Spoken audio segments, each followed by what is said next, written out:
Losako bandeko boye ibolamu na chaîne Nabino LMTV Linga Moninga Télévision. J'espère que boza malamu. Ça fait moi ngonga na solo lisu na bino te. Na kati ya rubrique na biso to lobela bolingo na bino. Alors na ngai lelo to zongela mwa muke. Na nga to sala mwa ba pause.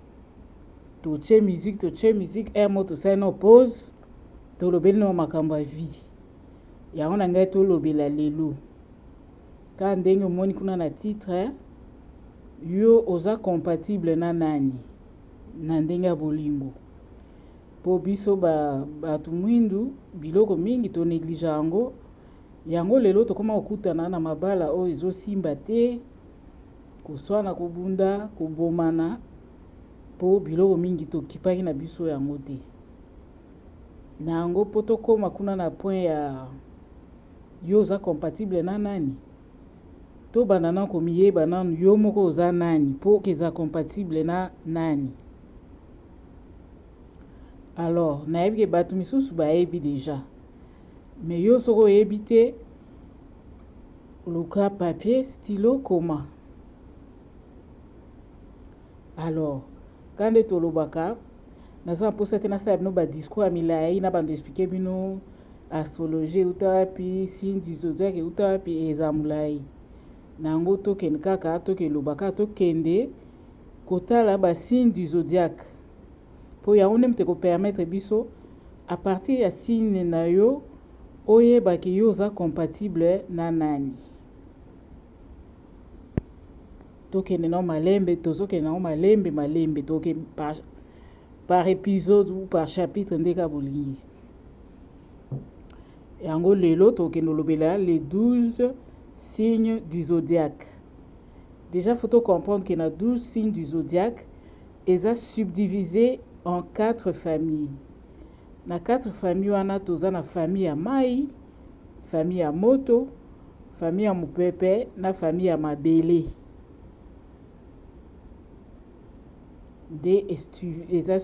Subdivisé na 4 familles wana.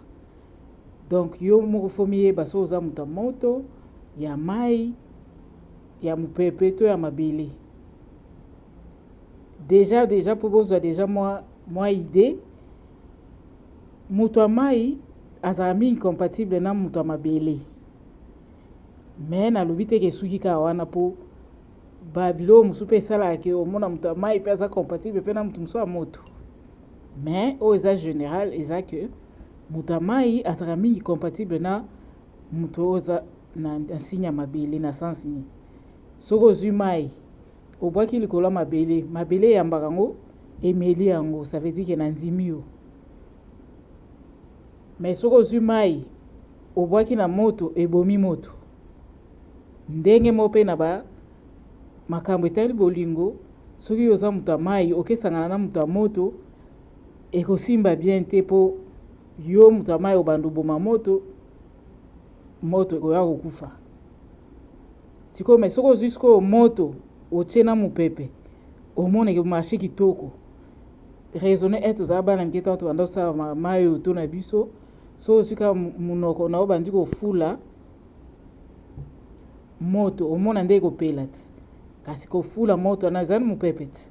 Alors mupepe so chena moto nde ba marché kitoko ya ona isibino ke muto moto amasha mingi na muto mupepe muto mai nde amasha na muto mabele.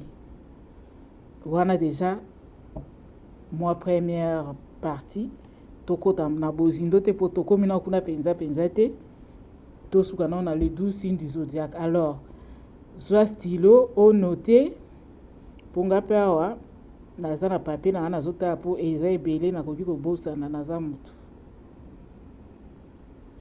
Excusez na zu appel bolimbisi bandeko kande na lobby na zwaki appel yango na répondaki na appel wana ezaki important. Alors tokomaki na niveau nini tolobeli basigne ya mai ya moto ya mupepe pe ya mabele. Siko tokende kotanga siko basigne ya zodiaque ndenge bango moko batiela yango disposition nango. na disposition nango so totali tozobanda na bélier. Bélier wana aza signe ya moto. Bélier aza signe ya moto.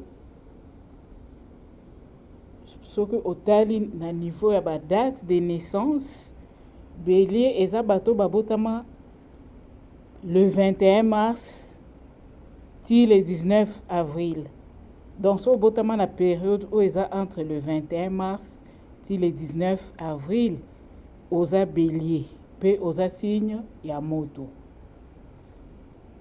Na si bon noter hein.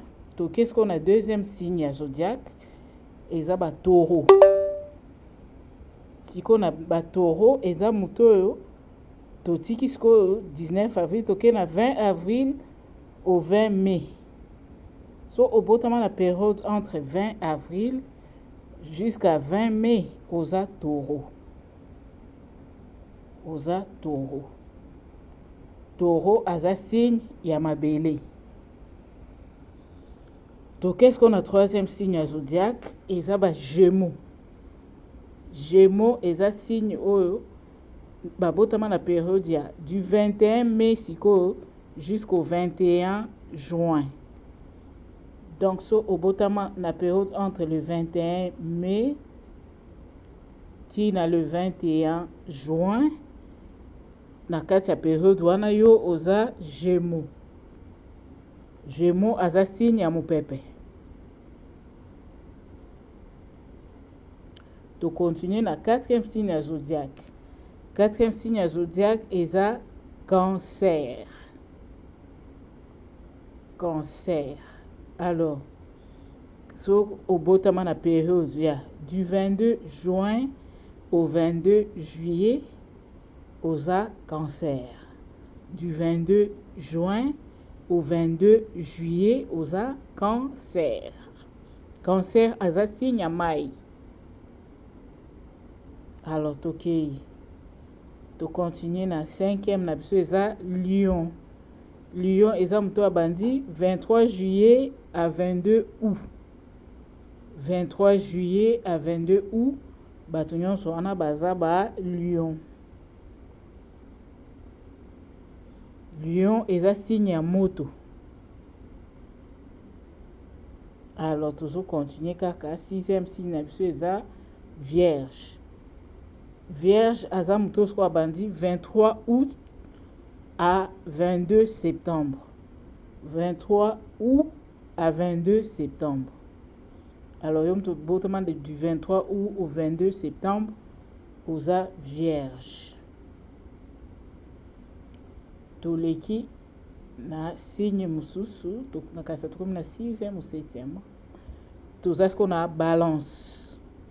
Bon noter hein, pour c'est mieux que to noter nyonso po oye bato zana bango nani akoza compatible na yo.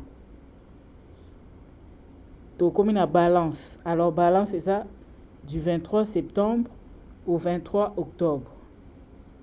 Du 23 septembre au 23 octobre oza Balance. Balance eza signe ya mopepe. Alors to continuer. To comme na Scorpion. Scorpion abandi ce qu'on a 24 octobre à 21 novembre. 24 octobre à 21 novembre. So oza na entre période wana bakobenga o Scorpion. Scorpion aza signe ya mai. Alors tozo continue toujours. To comme na Sagittaire. C'est que Sagittaire eza so oza la période du 22 novembre au 21 décembre. Du 22 novembre au 21 décembre wana oza Sagittaire. Sagittaire aza signe ya moto. To continue. To komi na Capricorne. Capricorne déjà du 22 décembre au 19 janvier. Du 22 décembre au 19 janvier. Alors, Capricorne aza signe ya mabele. Signe ya mabele. Alors, signe na biso ay oya sukate o avant dernier toza na verso. Verso nde du 20 janvier au 18 février. Du 20 janvier au 18 février oza verso. Verso eza pe signe ya mopepe. Allez, signe na biso suka eza poisson. Alors poisson déjà du 19 février au 20 mars. Du 19 février au 20 mars. Wanande ba 12 signes na biso astrologique. Siko na prochaine vidéo nde tokende ko classer siko ba moto place na bango, ba mai place na bango, mabele place nango, mupepe place nango. Après ce que to bandutala ba compatibilité siko. Pona lelo to suka nanu wana po soki na pesi bino nyonso du coup bokokanga ngo bien te bo maîtriser nanu oyeba si na yo oyeba si no mutu no mutema obanda oyeba déjà po si na pesi bino déjà moi briefing ya koyeba ke mai a marcha mingi na mabele mupepe a marcha mingi na moto. Peut-être à partir pourquoi lelo obando comprendre déjà moi ben compréhension peut-être ça entre yo na mutu no mutema po peut-être boza incompatible. Mais na lobite ke ba compatibilité esuki kaka wana eza na ba exception musupe ezali wana tokotala ngona ba vidéo ozoya yango bo s'abonner bo liker bo partager a to pesa makambo ebele zaka musique te tokoko taper ba conseil na niveau société na sina zupe numéro WhatsApp na bando tshela bino wana donc kalaté to banda pe ba live ou bino bo bando zoape parole. Allez, bo commentaire pe muto azo commenter mingi atie kombo na yo bando zoa mabanga na yo. Voilà. Donc tout ça mambo ebele na chaîne donc bo hésiter ta s'abonner, ko liker, ko partager. Na tiki bino nde tokutani mbala sima. Bye yo.